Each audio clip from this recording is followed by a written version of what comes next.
Who do you think you are, Joe Rogan or something? One.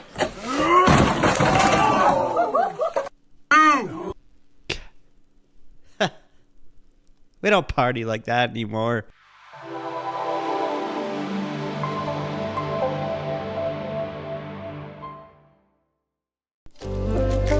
Welcome! Hi everyone, how are you? It's nice to see you today. You're lovely. Welcome to the DynamiteGizmo podcast, everyone. Episode 217. Woo! Who's ready to clip that microphone today? I know I am. Here's today's card. It's tradition around here to show you the card, but it's not tradition to drop it on the floor, but we will anyway. Oh, it's really gone.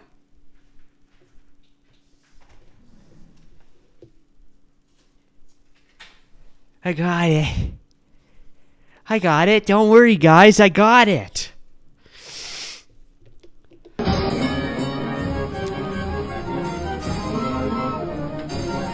It's party time. It's time to party. Get your party hats on, boys. We're about to party. Don't touch each other, please. Who's ready? I know you are, Gregory. I see you looking at me, Gregory, with those pretty little eyes. You're saying to yourself, oh, I'm ready to party. I'm ready.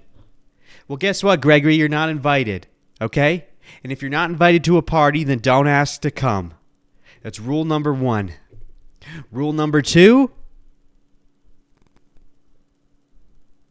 it's fall. Ladies and gentlemen, it's fall. The leaves are changing. The breeze is blowing. It's getting a cool crisp. There's a cool crisp in the air. Don't touch each other, please. You can feel it. All right, you know when that happens, you can feel it in your bones. It's happening. And you know what that means?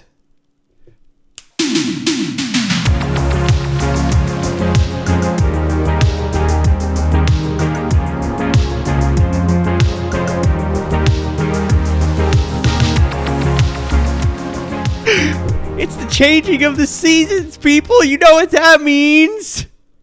It's time to cook something. Let's... This is Justin. He's going to make some fall soup. Are you ready to make some soup? I said, are you ready to make some soup? Okay, good. Let's make some soup. This is the most perfect, delicious, warm, and nutritious soup for the colder, colorful days approaching. Please stop dancing. I said stop. Stop dancing, you moron. Let's follow Justin as he prepares Grandma's famous fall soup. Chop broccoli, peel carrots, grate carrots, dice onion, grate cheese, butter, oil, medium high. Broccoli, carrots, and onion, half and half, stir, half and half, stir. Chicken stock, stir, salt, garlic powder, paprika, pepper, simmer, cheese, stir, serve. Justin is going to taste the soup and let us know how he did. Go ahead, don't be shy. Taste the soup. Taste the soup.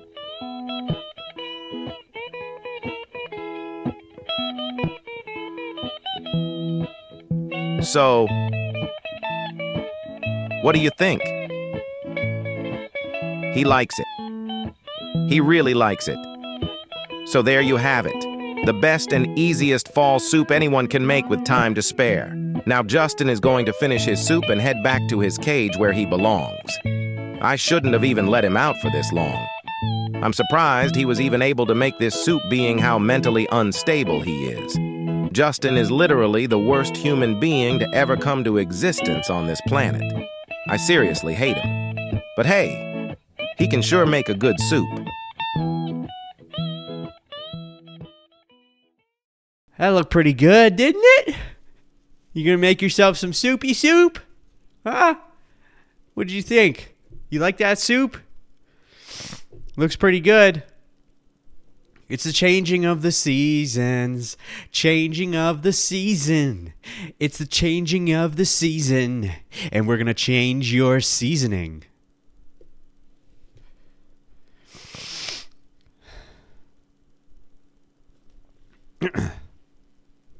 Let's spin the wheel. Shall we? Let's spin the wheel, shall we?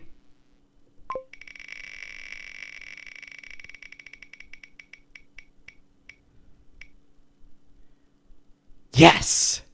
Cornucopia!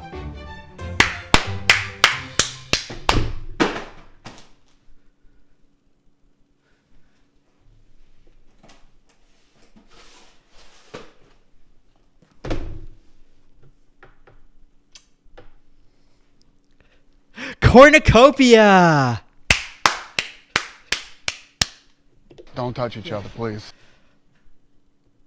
All right.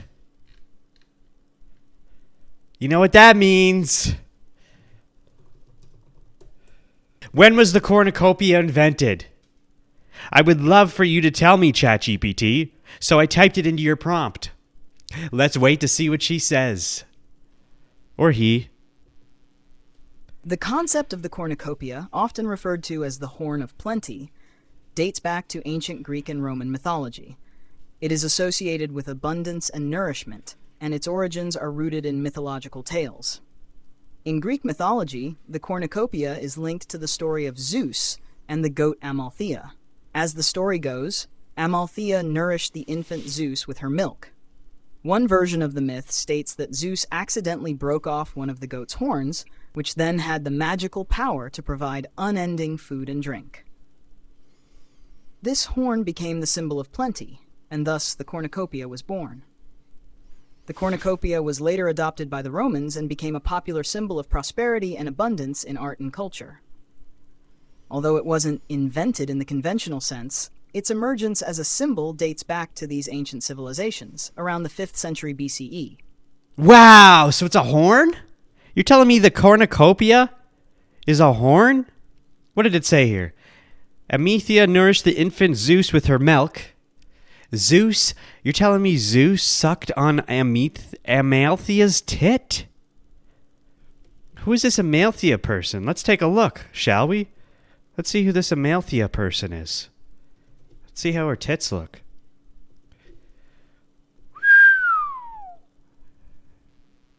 Not bad. I'd milk that. Is this her here? Oh, look, we get a full fucking image of her titties. She's got abs too. Is that Zeus here? With his jug? He's like, fill me up, baby. Give me that milk. I am thirsty for your milk, girl. Let me suck on them tits. Oh, look what she's doing though. Oh. She is fondling that goat. She's grabbing his nut bag. Or maybe that's a milker? Is she milking that goat?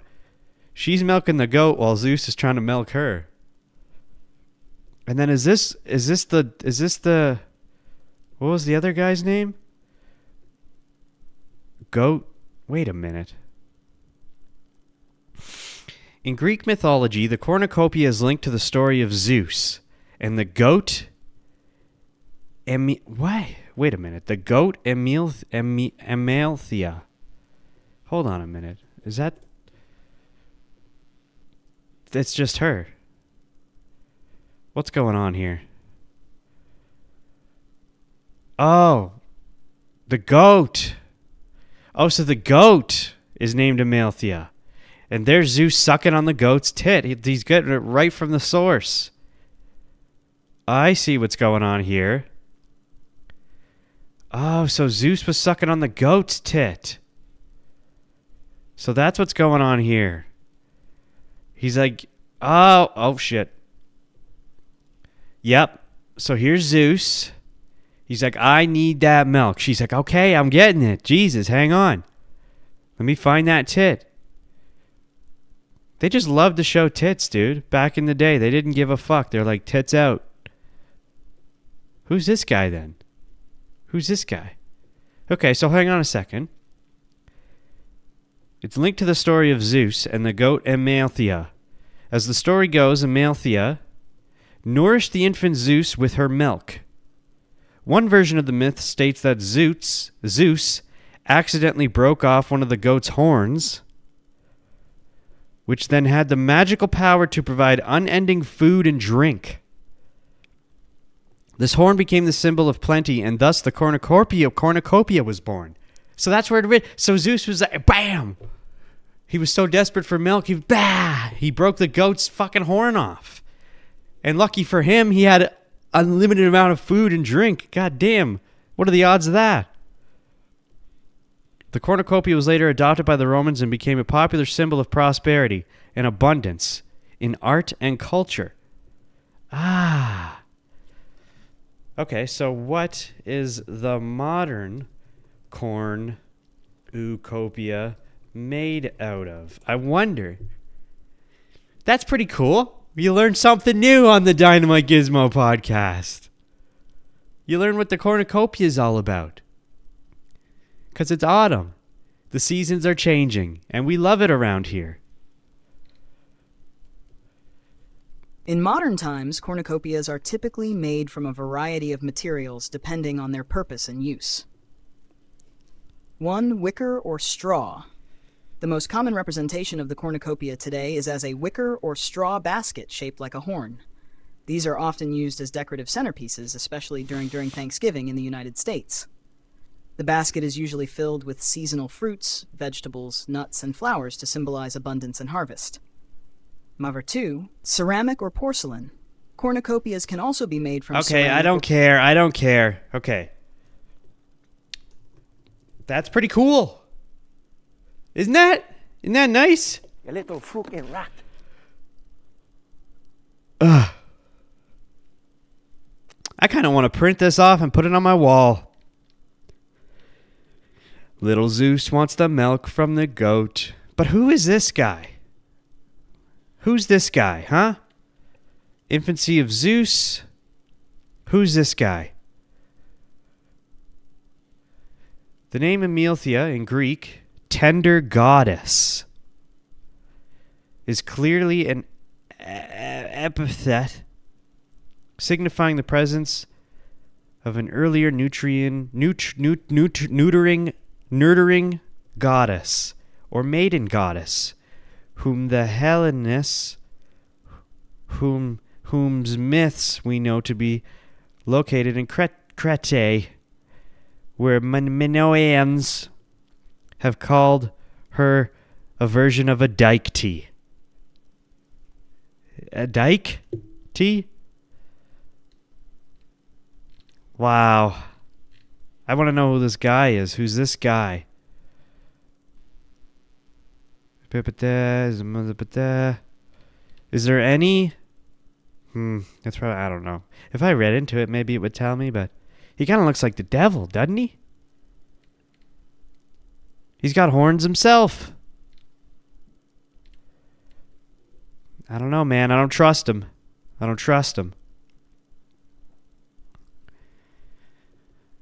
And here I thought Zeus was sucking on that girl's tit, but no, it was the goat. Look at him. Look at him go. Man, he's just getting right in there. His little nuggets are hanging out, too. What a guy. What a good little guy. Huh? That's something special, I tell you what. Now listen. Let's just take a quick breather and remind ourselves that the seasons are changing. Summer is over. Okay? Summer's over. And you're going to feel like shit. Maybe you won't, maybe you will. But here's what I can say. Whenever the seasons change for me, I always, every single time, when it changes from summer to spring, doesn't do that. When it changes from summer to fall, from fall to winter to spring, from spring to summer, I always get this like feeling in my sides, inside myself. It's this, I get these flashbacks of like memories of where I was at specific times during those times of the year. And this, I get washed over with this like, whew. What used to be anxiety and depression. But I've since found ways to get over it. And I know there's a lot of people out there who are still going to feel that way. When every time the seasons change, you're going to feel this dread wash over you. And you just got to remind yourself, it's fine, dude. This happens every year. Every few months it happens. And once you get into it, once you let that wave wash over you, you're going to feel fine, guy. And that's why I want to make this a regular segment when the seasons change. Because I love it. I think it's great when the seasons change. Doesn't matter what season it changes to, it's always good in my books. And we're going to keep it that way. Okay? Because we love seasons change. We love it when the season changes. Yeah, we do. The thing is, though, you got to be careful. You really got to be careful because anything can happen. And I mean that. Anything can happen. Your grandma's running around out there and she doesn't know what to do. She's getting old. She's going to be saying shit to you that you don't even know what she's saying. Okay? And her bones are getting brittle. And whenever the seasons change and it gets cold, those bones get weaker. You don't want grandma to have weak bones now, do you? So you got to take care of her. Give her some milk. Give her some milk from Atheist or whatever the fuck his name is, the goat. But most importantly, don't do anything that's going to scare grandma. You scare grandma, she falls over, she breaks her hip. All right? Don't scare grandma.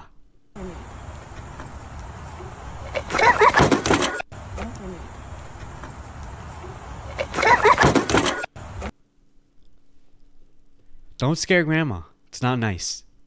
It's not nice. I don't care how old you are. I know you're young and you're spry and you can fall off a cliff. Nothing will happen to you, but unfortunately this grandmother here, she didn't make it. She's gone.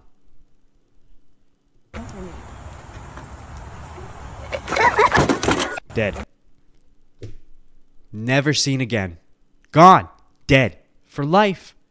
And it's all because these kids didn't take care of their grandma. And look who's filming. Look who's filming. It's the grandmother's daughter.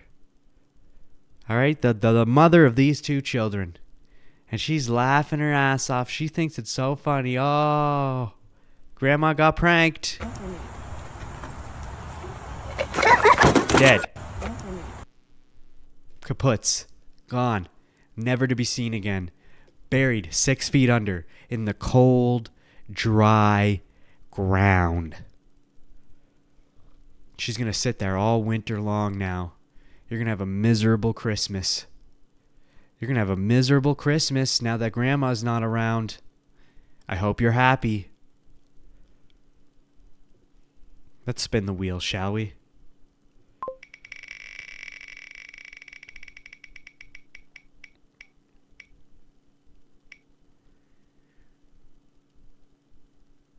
Corn maze! Corn maze! We like corn mazes. Don't we? Don't we like corn mazes? I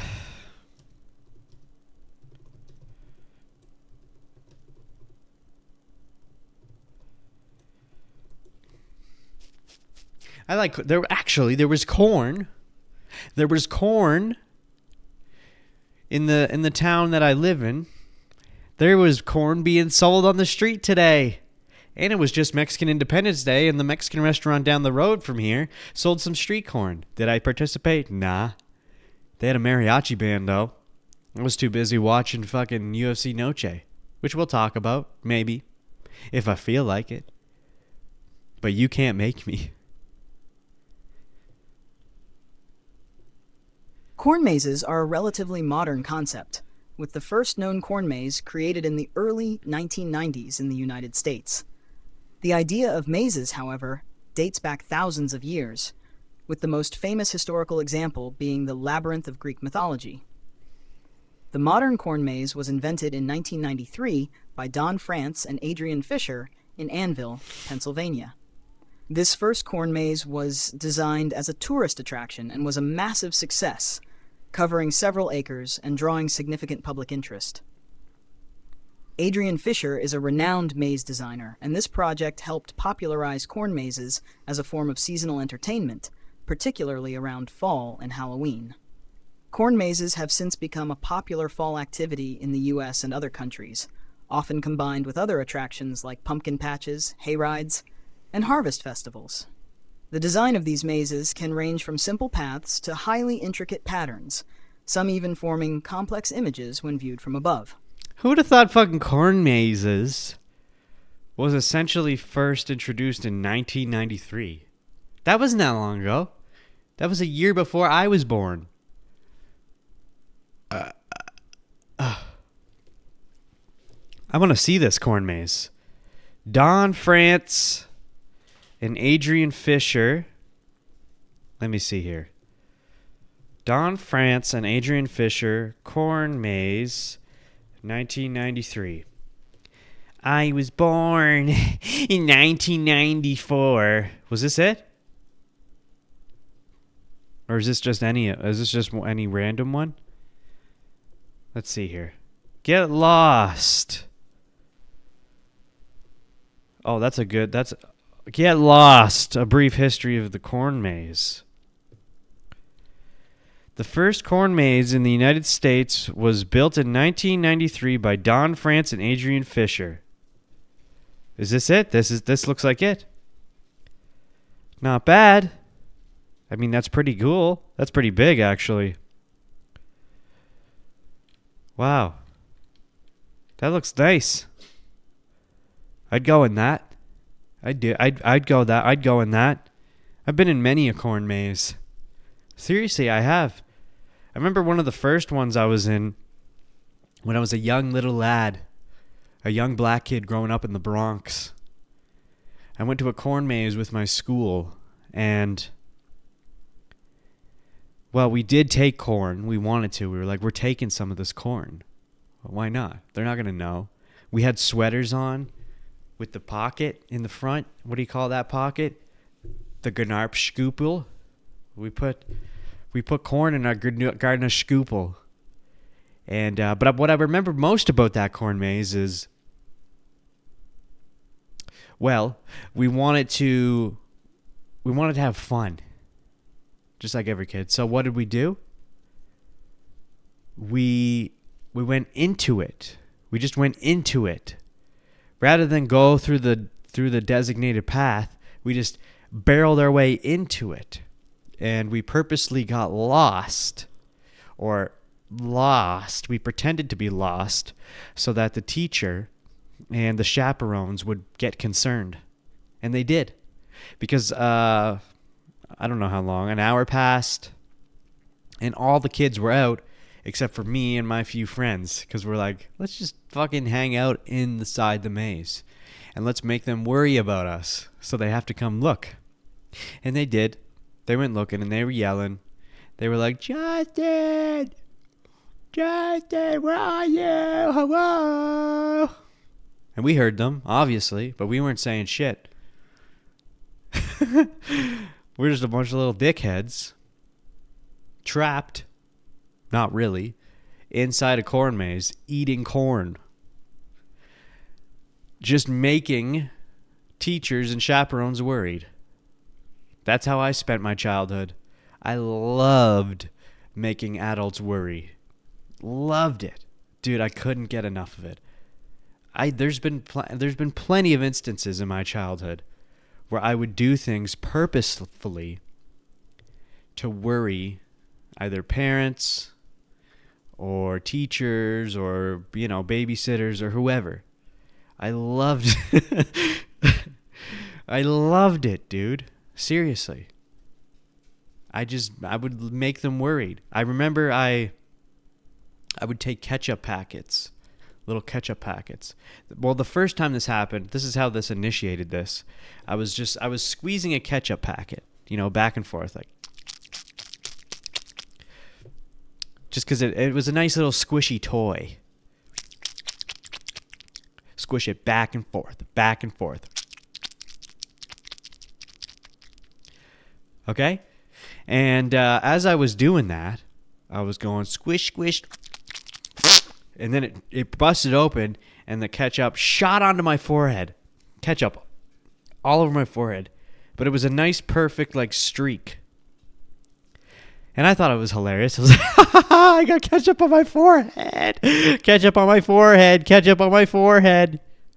So I put the ketchup packet down, and I was being babysat at the time. So I walked out to the babysitter, and I just looked at her, and she was on the phone.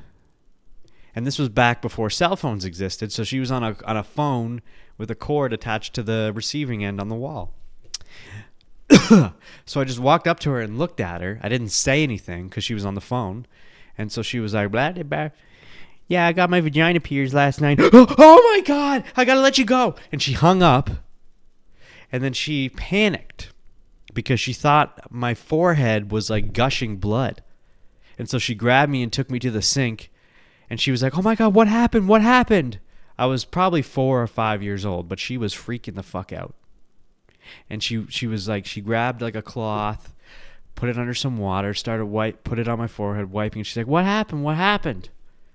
And she wiped it away, and I still wasn't saying anything. Because at this point, I'm like, oh, she thinks I cut myself. She thinks something happened. So she's wiping it away. And then she's like, wait a minute. Was that ketchup? And I burst out laughing. And from that moment on, I was a little instigator. That triggered it for me. I was like, oh, I can do something with this. Yeah, I can just fuck with people. That's what I thought as a young child, as a young black kid growing up in the Bronx. I thought, man, I could just fuck with people's minds. This is a grown adult. I am a 4-year-old kid, and I just fucked you. I just mentally fucking destroyed you. You're fucked. I am a dominant factor. And that's what I did. And so when I got to this maze, I was like, boys, I got an idea. Let's pretend to be lost so that the teachers and the chaperones worry and start to panic that they lost children that they're supposed to be in charge of. Huh? Sounds fun, right? And my friends, they're like, yeah, I don't know. It doesn't really sound that fun. And I'm like, come on, guys. We're not actually going to be lost. We'll come out eventually. We'll just make them panic for like 5 hours, and then we'll come out. And they're like, I don't know. It's kind of weird. That doesn't really sound that fun. And I'm like, come on, guys, let's do it. And we did it. And I don't recall how many. It definitely wasn't 5 hours that passed. It was probably like 15 minutes tops. Maybe half an hour, but that's pushing it. They were concerned. They were getting concerned. But we eventually came out, and we put on a show. Like, we pretended like... we acted as if we were just stranded on an island for like, I don't know, months. We came out of there like... Oh my God, it was so hard. Oh my God, I thought we were never going to get out of there. We put on a show. The other kids were like, oh my God, like they fell for it, but the adults were like, shut the fuck up, you stupid idiot. Stop being a weirdo. Get back in line. We're going home. And I think the rest of that day, like after that maze, we went and we got to pick our own pumpkins out of the pumpkin patch. And then we went on like a hayride. Maybe got some fucking snacks or some shit. And then hopped on the bus. And then yondered back home. That shit was fun as fuck, dude. That was so much. Going on a field trip as a kid when you were in school. Oh, delicioso, dude. So nice, baby. So nice. So fine and so nice. I like. And so when the seasons change, memories like that pop into my head. And I'm like, oh, whoa. You ever get that? When the seasons change, do you get the memories? Leave it in the comments below. What are you waiting for? Put it in the comments. You know how it is. You know, speaking of dead grandmas, like I was just showing you, I forgot to show this. This is kind of interesting. He's dead, right?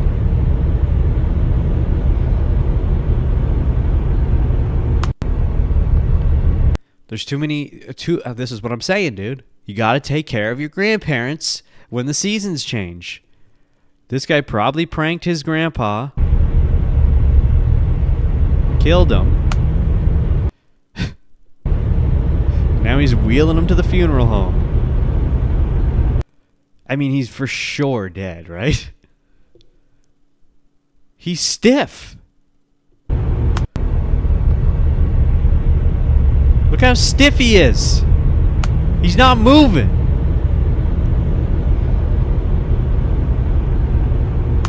He's dead, dude.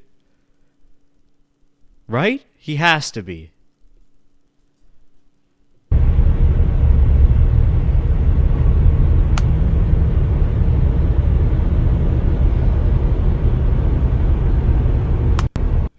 Just casually strolling my dead grandpa.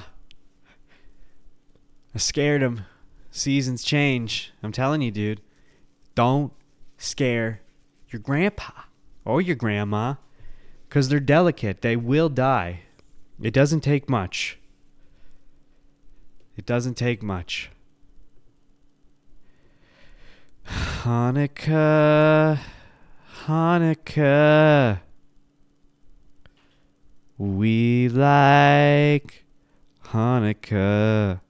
Let's spin the wheel one more time. One more time, we get one more wheel spin. And then I got some other shit we can do. What do we got? Ooh.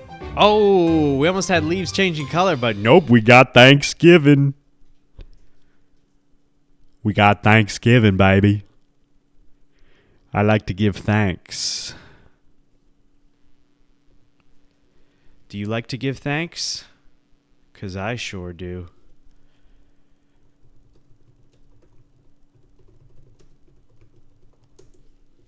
Now, a lot of people probably already know the history of Thanksgiving. But maybe you don't. Maybe you don't actually know. Maybe you think you do. But you don't actually really know. You might know a few key words. Maybe you know pilgrim. I'd say that ain't fair, pilgrim. What you do around here, pilgrim? Maybe you know some other words like colonies or turkey. But do you really know the history of Thanksgiving? I don't think you do.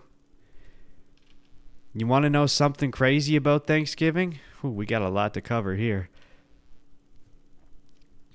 Canadians celebrate in October, but Americans celebrate in November. You want to know why? Because Americans are fat and ugly. And Canadians are smart and skinny.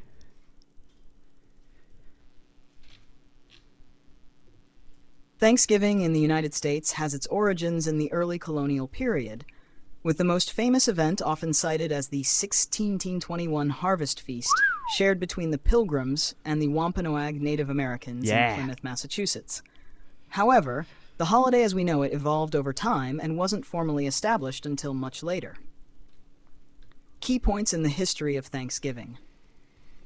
1. 1621 Plymouth Feast.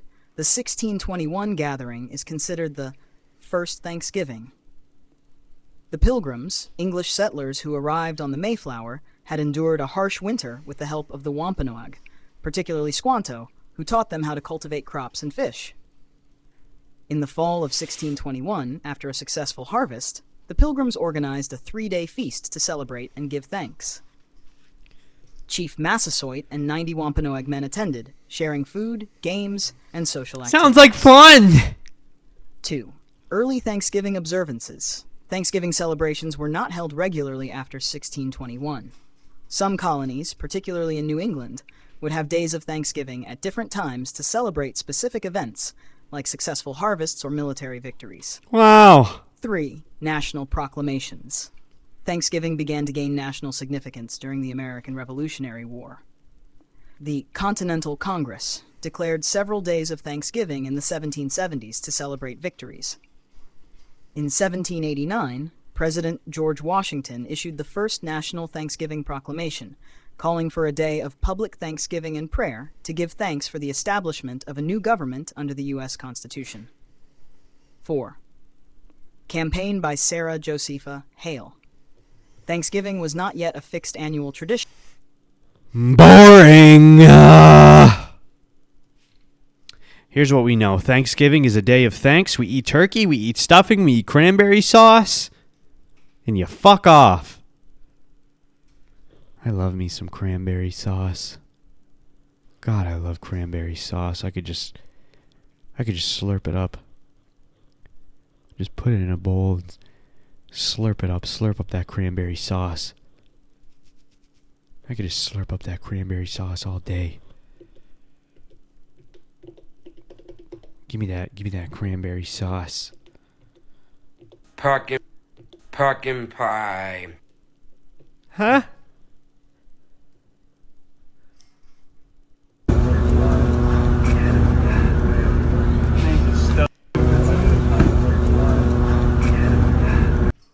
Now what's he doing?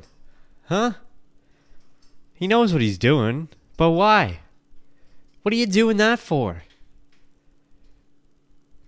You know? Like he just rests it on there. Like, come on, guy. Don't put it on the line. I'm sure it feels great, but come on, dude. People see this. I don't care if you don't care. There's a difference between not caring and being a little civilized. Don't put your nuts. Don't put your beanbag and your serpentine belt on the line. Come on, man. You're with your wife out in public. Don't put your banana and your potato sack on the line.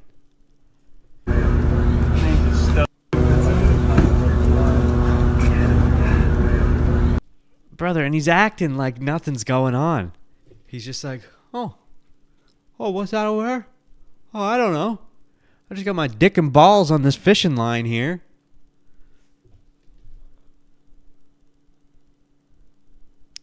Not a bad package, not gonna lie.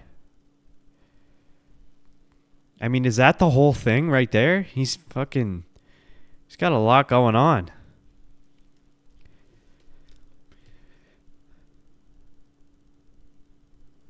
But why? You know?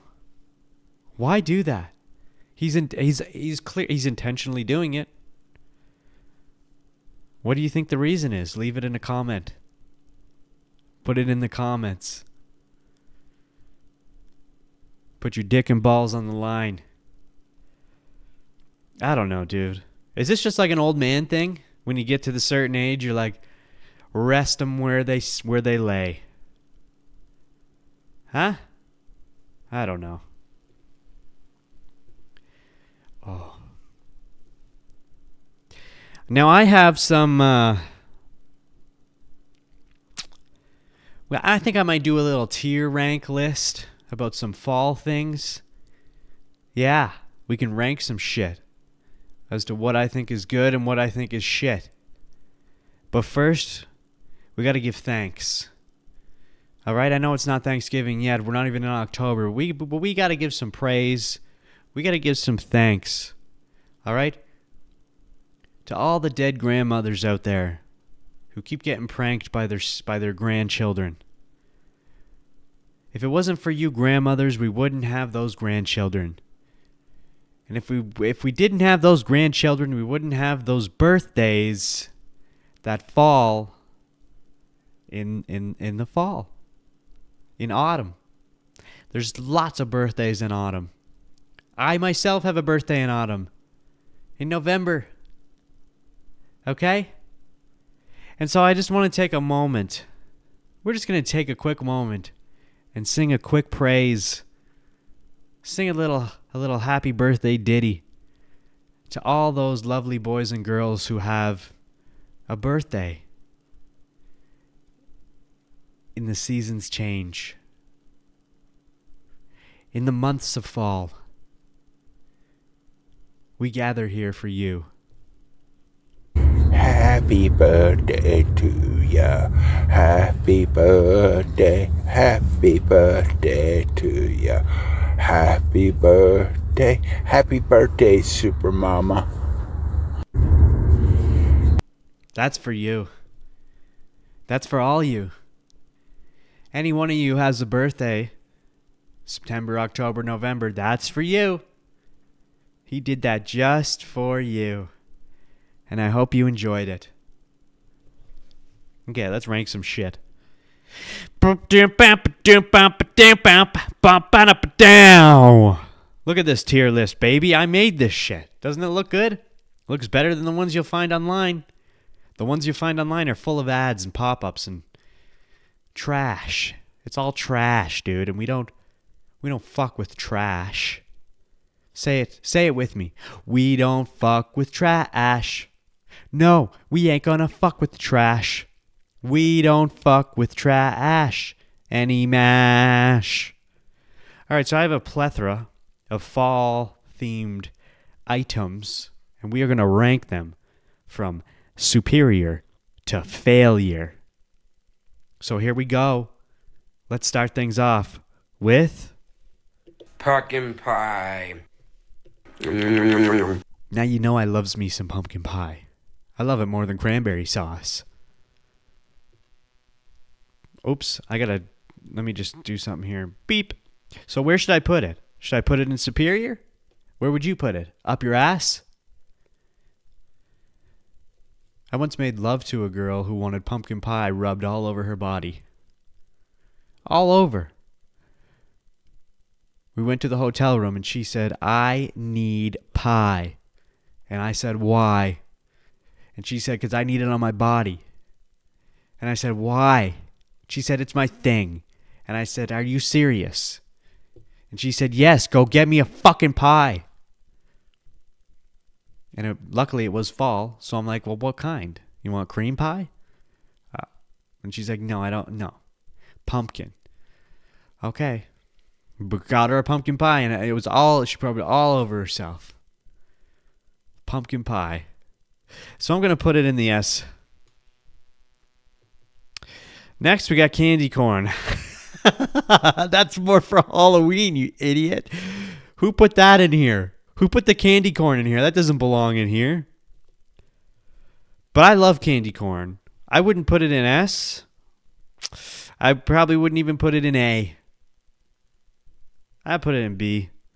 I'll put it in C. I'll put it in B. I'll put it in B, dude. We're positive around here. We like candy corn. Oh, look, it's a corn maze. We just talked about this. We spun the wheel. Again, we have great memories with corn mazes, don't we? Let me think. But do I like them that much? I mean, yeah, they're okay. They're okay. They're nothing special, though. You go in, you come out the other end. Or you go in, you come out the same end you went into. I mean, it's no different than having sex with a girl with pumpkin pie rubbed all over her tits. Well, I guess it is different because it's not superior. I would say, the thing is about corn mazes, is it's kind of, once you get into it, once you're in the maze, you're kind of like, okay, let me get the fuck out of this thing. I'm done. Right? Like, and that happens like a quarter of the way through because you're twisting and turning. Unless they have like cool shit in there that you can find, which they usually don't. Actually, that's really rare to see. And I feel like most people who make a corn maze should fucking implement that. Put some cool shit in there. Put some little treasures. Have some secret characters in there. Put something in there. The average corn maze you see today, there's nothing in them. Nothing. You get in. You're like, okay, this is going to be fun. And then 30 minutes later, you're like, okay, get me the fuck out of this thing. But you can't get out. You're fucking trapped. So you know what? I'm going to put it... I'm giving it a D. D. Or no, maybe I'll give it a C because for the ones that are good, it bumps it up. The ones that have shit in it, it'll bump it up on this list. But for those that don't, it's going to go down. So it's got to be in C because they're not all the same. Next, we got leaves. What the fuck? What the fuck? Who put leaves in this? What am I supposed to? How am I supposed to rank leaves? Okay, well, you know, I like the leaves. I like it when the leaves change color. I think that's nice and pretty. Okay, it's nice and pretty. Not a fuck you. What do you need or nothing? They're good to crunch. You can step on them and they go. Unless they're wet, then they just kind of make a sloshy noise. It's kind of cool. It's kind of like a scrub daddy. Soft under hot water. Hard under cold water. This is not like a scrub daddy. It crunches and squishes. Not a lot of things on this planet that can crunch and squish at the same time. Well, not at the same... Never mind. Macaroni. Macaroni is... You can crunch it, but then you get it wet and it's squishy. Leaves are like macaroni. Leaves are macaroni of the nature. So I'll put it in B. Hay rides. They're great when you're a kid. Boring when you're an adult. Huh? I mean, you hop in a wagon. If there's a horse pulling it, it's a little bit more exciting, but it's still not that great. You just ride around maybe 5 kilometers an hour, maybe max. And for those Americans out there, that's 17,000 miles per hour. And I know you guys are stupid enough to believe that, you dumb Americans. I'm kidding, Americans. What do you think about hay rides? Huh? I'm putting it in C, because it's not that great. Dude, there's nothing special about a hay ride. And you know what? I'm putting it in D, because they're not that great. What do we got here? Fall portraits? Ew, disgusting. That's going straight into F. Nothing makes me cringe more than a fall portrait. And I mean nothing. When I say nothing, I mean nothing makes me cringe more than a fall portrait. Family or not. Actually, if it's just a single photo where dude, get those out of here. Pumpkin spice. Latte or not, everything gets pumpkin spicified during this time. Everything. Even your tampons, women. Pumpkin spice tampons. Just to make your vagina smell like pumpkin spice when you're bleeding all over the floor. I'm not going to lie, I kind of like the flavor. I do kind of like it. I like when it comes around. You get to go, you get a little pumpkin spice. You're like, I only get to have this time of the year. I'll slurp it up. But it's not like, I don't know. I'll put it in there. I'll give it an A. I don't care what you say. All right? You could say I'm a little A little cringe, but at least I'm not taking family portraits under a tree with the leaves falling. What am I, a fucking Okay, autumn decor. All right? Fall comes around. Everyone's got to fucking change the inside of their house. They put pumpkins up. They put leaf wreaths on their door. They change their doormat to say, I'm falling for you.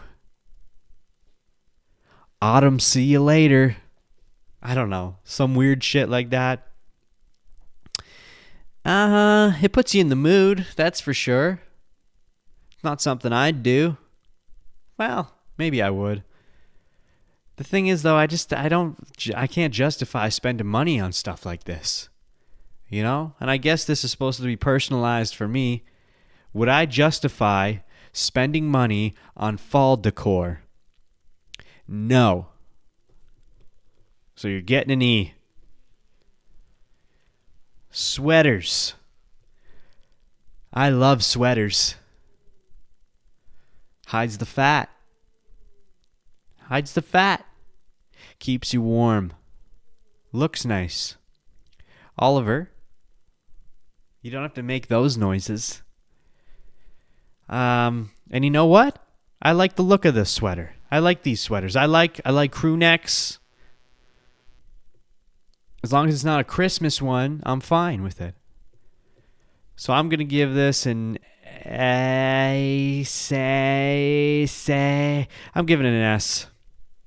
You can't go wrong with a sweater, guy. Starts with an S. It's S tier, dude. Bonfires. S. If ever I have an opportunity to sit near a fire, make a fire, warm my ass near a fire, make a fucking s'more, taste a fire, cook a steak on a fire, I'm in.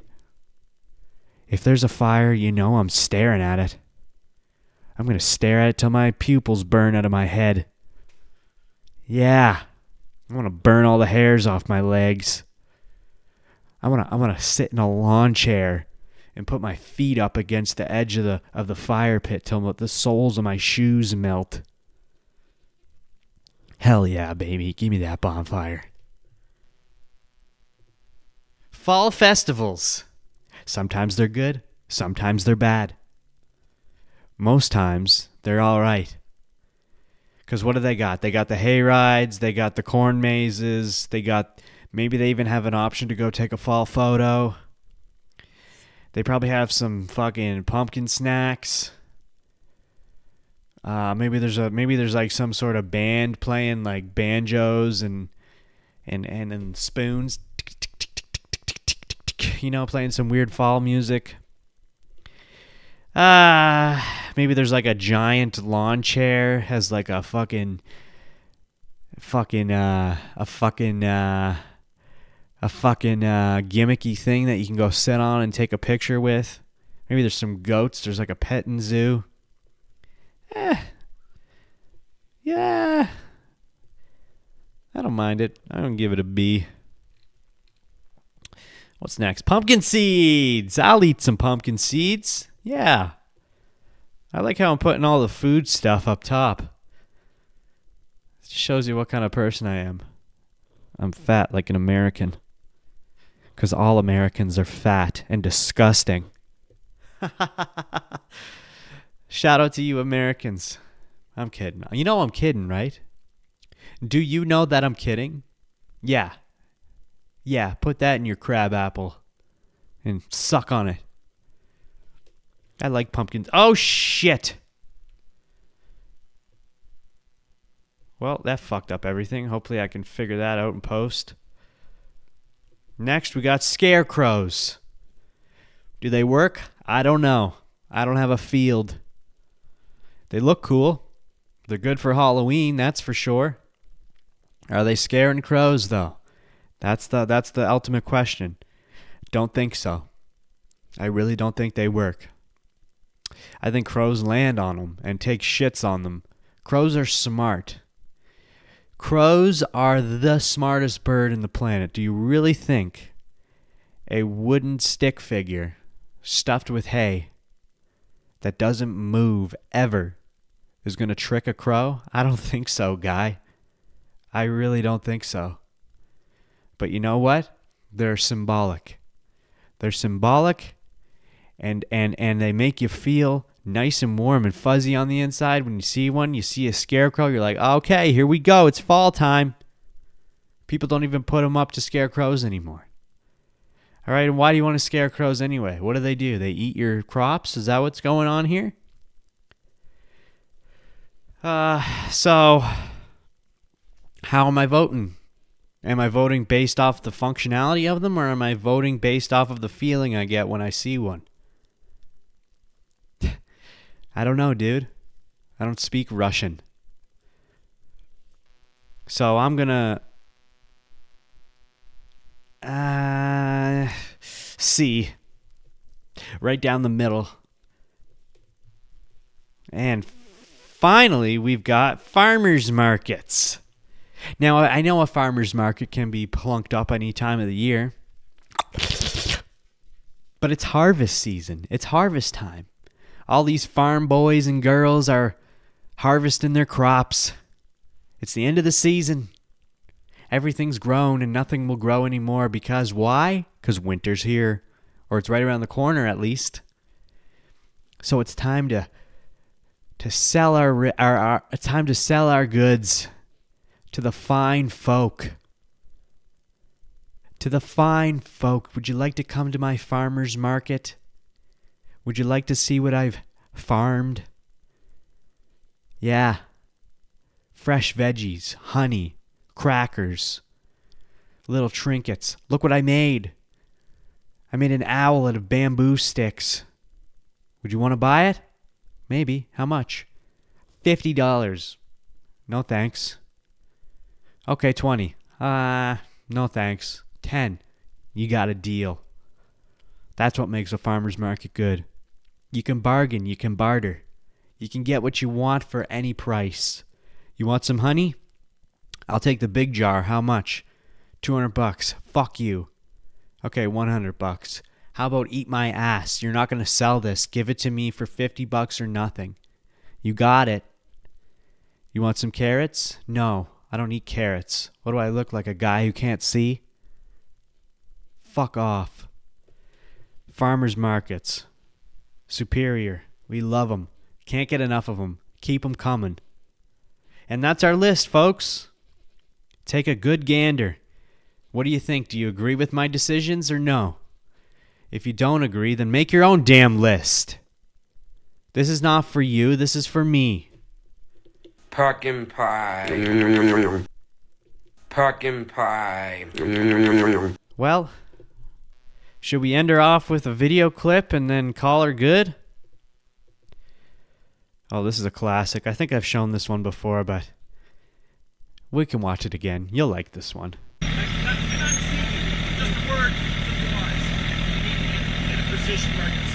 Why don't you get in the position of your driver's seat and go? I can't see you, what I'm trying to tell you. Just get in your driver's seat and go. Shut up.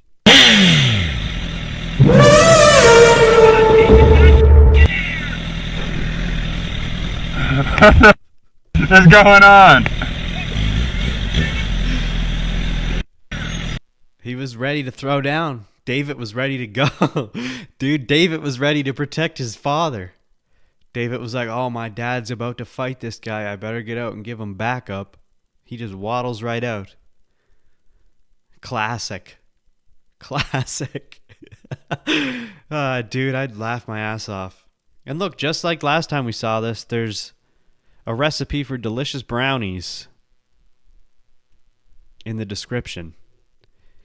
That's my kind of humor right there. All right, folks. September 22nd. It's officially fall. September 22nd is officially fall. It's here, baby. You got to accept it. Don't let the seasons change bring you down. That is the moral of this episode. Okay? Please, I'm begging you. You can get through this. You can do it. It's going to be okay. All right? And with that being said, that's it for this episode of the Dynamite Gizmo podcast. and I hope you enjoyed it. Please like, comment, subscribe, and hit the bell. You got to do it right now. You have to. It's look, I know we live in a free world. I know you think you have the right to do whatever you want, but unfortunately, by watching the Dynamite Gizmo podcast, you are contractually obligated to like, comment, subscribe, and hit the bell. I'm sorry. If you don't do it, the FBI will come to your house and they will arrest you. It is a federal offense. It says it in the fine print of when you create a channel on YouTube. It's in the fine print on page 674 of the terms and service. I'm the only one listed in there, so it's unfortunate, but that's just the way it is. I don't make the rules. YouTube does. So you're going to have to like, comment, subscribe, and hit the bell on every single episode of the Dynamite Gizmo podcast you watch. I'm sorry. That's just the way it is. I know it fucking sucks, but that's the way it is. But yeah. That's it. I hope you have a good day. I know you will. Bye.